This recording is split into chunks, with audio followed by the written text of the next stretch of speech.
السلام علیکم دوستو۔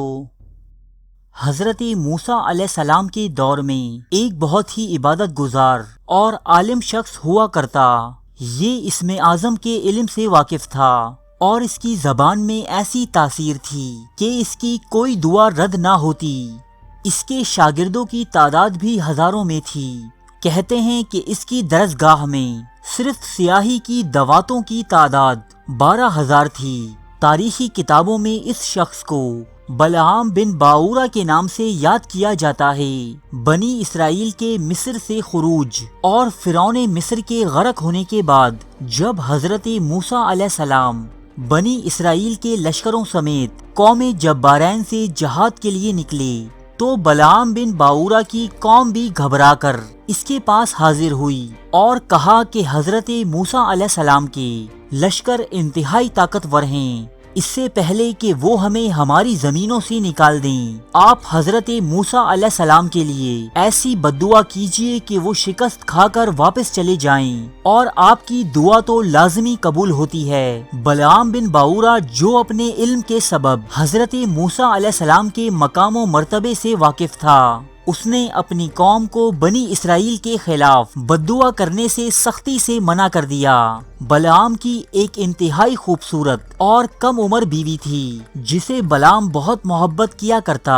اور اس کے تمام ناز و نخرے اٹھاتا۔ چنانچہ اب اس کی قوم بہت سے تحفے تحائف لے کر اس کی بیوی کے پاس پہنچی اور اسے حضرت موسیٰ علیہ السلام کے خلاف بد دعا کروانے پر رضامند کر لیا۔ لہٰذا اب بلعام کی بیوی نے بھی بلعام سے بنی اسرائیل کے خلاف بد دعا کرنے کی درخواست کی۔ شروعات میں تو بلعام نے ایسا کرنے سے قطعاً منع کر دیا، لیکن اس کی بیوی نے بھی ہار نہ مانی اور اسے اپنی اداؤں اور حسن کے جال میں ایسے مغلوب کیا کہ اس کا انکار نرم ہوتا گیا اور آخر میں اس نے بلعام کو طلاق کی دھمکی دی۔ چنانچہ اپنی خوبصورت بیوی سے جدائی برداشت نہ کر سکنے کی وجہ سے بلعام اپنی گدھی پر سوار ہو کر بد دعا کے لیے چل پڑا۔ راستے میں بلعام کی گدھی بار بار رک جاتی اور منہ موڑ کر بھاگنا چاہتی، لیکن یہ اسے مار مار کر آگے بڑھاتا رہا، یہاں تک کہ گدھی کو اللہ تعالیٰ نے قوت گویائی عطا فرمائی اور اس نے کہا کہ افسوس اے بلعام باورا، تو کہاں اور کدھر جا رہا ہے؟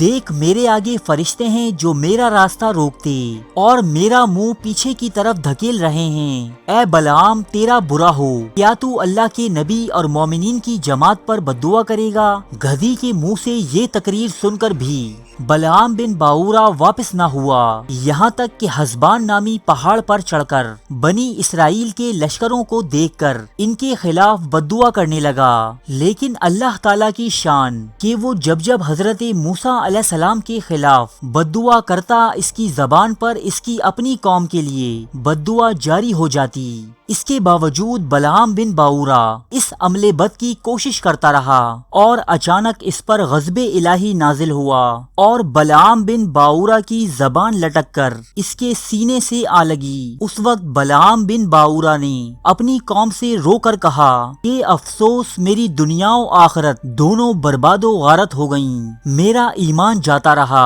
اور میں خدا کے قہر میں گرفتار ہو گیا، اب میری کوئی دعا قبول نہیں ہو سکتی۔ تفسیر ابن کثیر کے مطابق اس عذاب کے بعد بھی بلعام نے اپنی قوم کو ترکیب بتائی کہ ہزاروں لڑکیوں کو بہترین پوشاکیں اور زیورات پہنا کر قوم بنی اسرائیل میں بھیجو، اگر ان کے کسی ایک فرد نے بھی زنا کر لیا تو انہیں شکست ہو جائے گی۔ چنانچہ اس کی قوم نے بلعام بن باورا کے کہنے پر مکر کا یہ جال بچھایا اور بہت سی دوشیزاؤں کو بناؤ سنگھار کر کے قوم بنی اسرائیل کی طرف بھیجا، یہاں تک کہ بنی اسرائیل کا ایک رئیس حضرت موسیٰ علیہ السلام کے منع کرنے کے باوجود ان میں سے کسی ایک لڑکی سے زنا کر بیٹھا۔ اس گناہ کی نحوست کا اثر یہ ہوا کہ قوم بنی اسرائیل میں اچانک طاعون کی وبا پھوٹ پڑی، جس کے سبب 70,000 افراد گھنٹے بھر میں موت کا شکار ہوئے۔ یہ تمام لشکر تتر بتر ہو گیا اور بچے کچے افراد ناکام و نامراد واپس لوٹے۔ بلعام بن باورا موسیٰ پہاڑ سے اتر کر مردود ہو گیا۔ آخری دم تک اس کی زبان اس کے سینے پر لٹکتی رہی اور وہ بے ایمان ہو کر مرا۔ قصص الانبیاء میں درج ہے کہ اس واقعے کے بعد بلعام بن باورا کی 300 سالہ عبادت و ریاضت کے بدلے اللہ تعالیٰ نے اسے 3 حاجات کے لیے دعا کی اجازت عطا فرمائی۔ اس مرتبہ بھی بلعام کی بیوی نے اسے مجبور کیا کہ وہ پہلی دعا اس کی خوبصورتی میں اضافے کے لیے کرے کہ اس جیسی خوبصورت عورت پورے بنی اسرائیل میں نہ ہو۔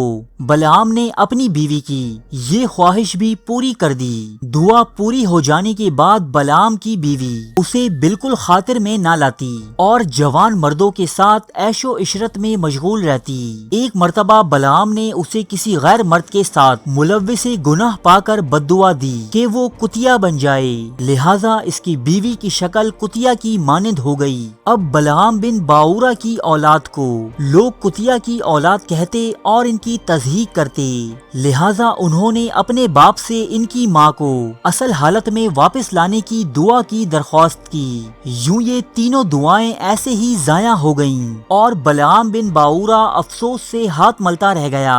بلعام بن باورا کے بارے میں قرآن مجید میں کچھ یوں بیان ہوا ہے، ترجمہ: اور انہیں اس شخص کا حال سنا دے جسے ہم نے اپنی آیتیں دی تھیں، پھر وہ ان سے نکل گیا، پھر اس کے پیچھے شیطان لگا تو وہ گمراہوں میں سے ہو گیا، اور اگر ہم چاہتے تو ان آیتوں کی برکت سے اس کا رتبہ بلند کرتے، لیکن وہ دنیا کی طرف مائل ہو گیا اور اپنی خواہش کے تابع ہو گیا۔